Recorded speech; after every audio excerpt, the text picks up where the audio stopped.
Okay, good afternoon, students. Oh, sorry, good morning, students. Start जो हमारा topic chapter है 10th chapter है training in sports. उसका last topic है coordinative abilities. ठीक है, तो कोऑर्डिनेटिव एबिलिटीज का लास्ट टॉपिक जो बचा हुआ है उसे हम रीड आउट कर लेते हैं। Before 1980, speed, strength, flexibility and agility were considered the main components of physical fitness, but after that, the term agility changed into coordinative abilities.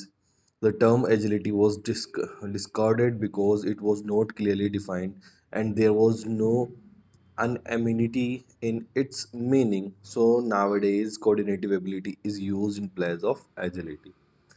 Okay, so agility use में लिया जाता था। कंपोनेंट्स जो थे physical fitness के, उसके अंदर strength, flexibility, speed and agility को कंसिडर्ड किया जाता था। बट नाउ डेज एजिलिटी को चेंज कर दिया गया है किसके अंदर? कोऑर्डिनेटिव एबिलिटीज के अंदर।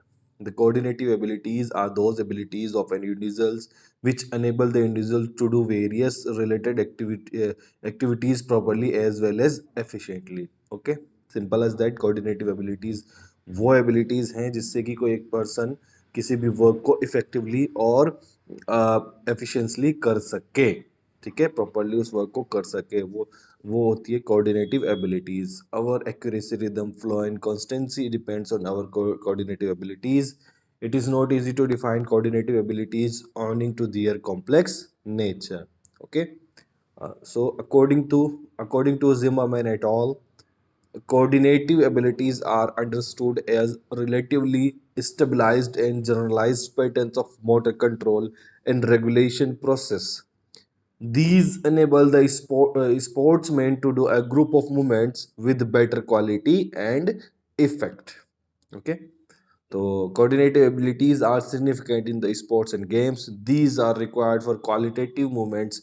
As a matter of fact, the beautiful and graceful movements are product of well developed technical skills and coordinative abilities. ठीक है, सिंपल एज दैट कि आपके कोऑर्डिनेटिव एबिलिटीज़ पे या कोऑर्डिनेशंस के ऊपर ही बहुत सारे स्किल्स जो होती है वो कंप्लीट होती है किसी भी स्पोर्ट्स के अंदर। The learning speed of a skill also depends on the level of coordinative abilities.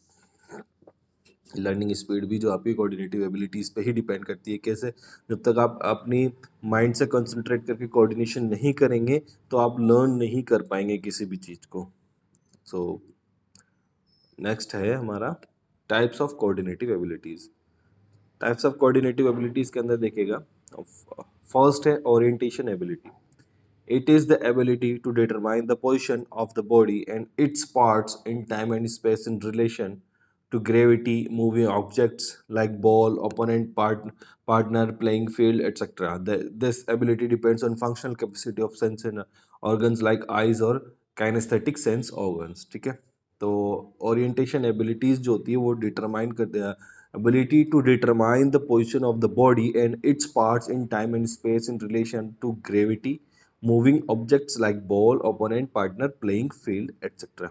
ठीक है, तो ओरिएंटेशन एबिलिटीज़ जो है वो आपका उसका जो ओरिएंटेशन एबिलिटीज़ का जो रिलेशन होता है, मतलब ओरिएंटेशन एबिलिटीज़ क्या होती है? जस्ट लाइक आपकी एक तो आपके मूविंग ऑब्जेक्ट्स, जो आपके सामने ऑब्जेक्ट्स हैं वो किस तरीके से मूव कर रहे हैं उस पर डिपेंड करती है, और ग्रेविटी पे डिपेंड करती है। जस्ट लाइक बॉल होती है, तो बॉल किस तरीके से मूव कर रही है उसके अकॉर्डिंग आप ओरिएंट करके रिएक्ट करोगे, दैट्स कॉल्ड ओरिएंटेशन एबिलिटीज। ठीक है, या ओपोनेंट पार्टनर है कोई आपका, वो किस तरीके से आपको पंच कर रहा है उसको देख करके आप रिएक्ट करते हो, that's called orientation abilities.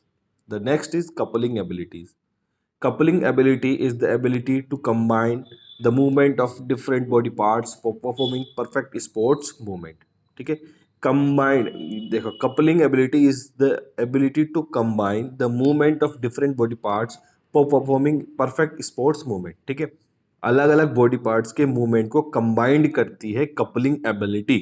Coupling ability के अंदर क्या होता है, सिंपल सा आप इस तरीके से समझे कि हमारे जो बॉडी के अलग अलग पार्ट्स से मिनिमम टू पार्ट जो वो एक साथ मतलब वो कपल होकर के कंबाइंड मूवमेंट करें अलग अलग स्पोर्ट्स के अंदर, तो वो होती है coupling ability. This ability is very significant for approximately all sports, but especially in team games, gymnastics and combative sports, boxing और रेसलिंग। ठीक है, यहाँ पे ये होता है। फॉर एग्जाम्पल देखिएगा, for example in boxing the movements of hands, head, trunk and feet are essential to couple to achieve a certain goals. ठीक है, बॉक्सिंग के अंदर आपके हेड, ट्रंक और फीट एक साथ मूव करते हैं कंबाइंड होकर के। ठीक है, तो ये कपलिंग एबिलिटीज का एक एग्जाम्पल होता है। नेक्स्ट है, third is reaction ability. Reaction ability is the ability to react immediately और quickly and effectively to a signal. Generally there are two types of reaction abilities such as simple reaction abilities and complex reaction ability। ठीक है, signal के against, okay, immediate react करना, that's called reaction ability. तो first है simple reaction ability.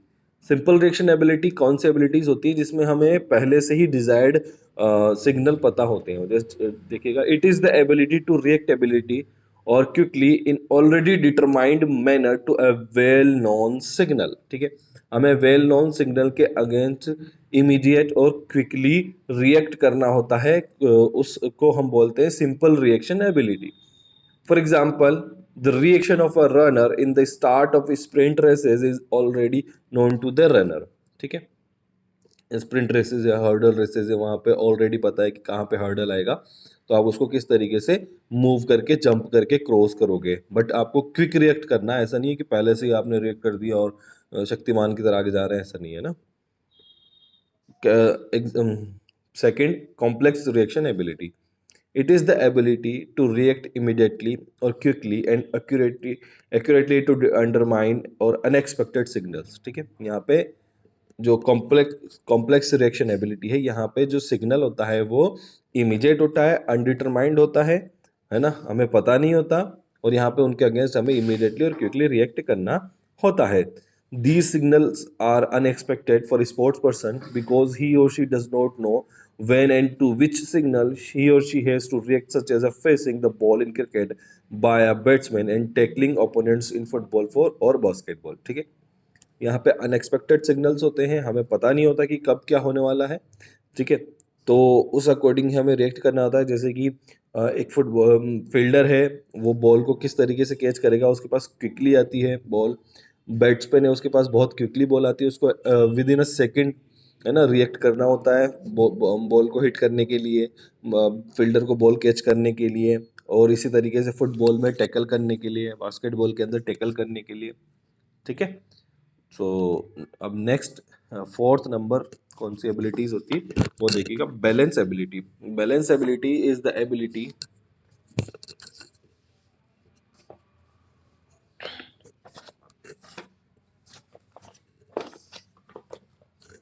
Balance ability is the ability to maintain balance during the complete body movements and to regain balance quickly after the balance disturbing movements। ठीक है, balance ability के अंदर क्या है कि अगर आप अपनी बॉडी में किसी बैलेंस, बॉडी के अंदर कोई बैलेंस कर रखा है, आपने बैलेंस वाला मूवमेंट कर रहे हैं, तो उस अकॉर्डिंग अगर आप डिसबैलेंस हो जाते हैं तो क्विक आप अपने बैलेंस को अचीव कर लेते हैं, वो आपका होता है बैलेंस एबिलिटीज। ठीक है, आफ्टर द डिस्टर्बिंग मूवमेंट्स के बाद में। It can also be defined as the ability to control the body positions. ठीक है, बॉडी पोजिशन को कंट्रोल करती है। ऑब्वियसली बात है कि अगर आपका बैलेंस कंट्रोल कर रही है तो इट मीन्स बॉडी पोजिशन को कंट्रोल कर रही है। Either in stationary positions, examples hand stand और पैरेलली बार्स और हॉरिजॉन्टल बार। ठीक है, आप किसी पैरेजेंटल बार, हॉरिजॉन्टल बार के ऊपर हैंड स्टैंड रखें तो आपकी स्टेशनरी पोजिशंस हो गई। और वाइल मूविंग, और कब उसमें आप खड़े हुए हैं और मूव करते, जैसे स्केटिंग है,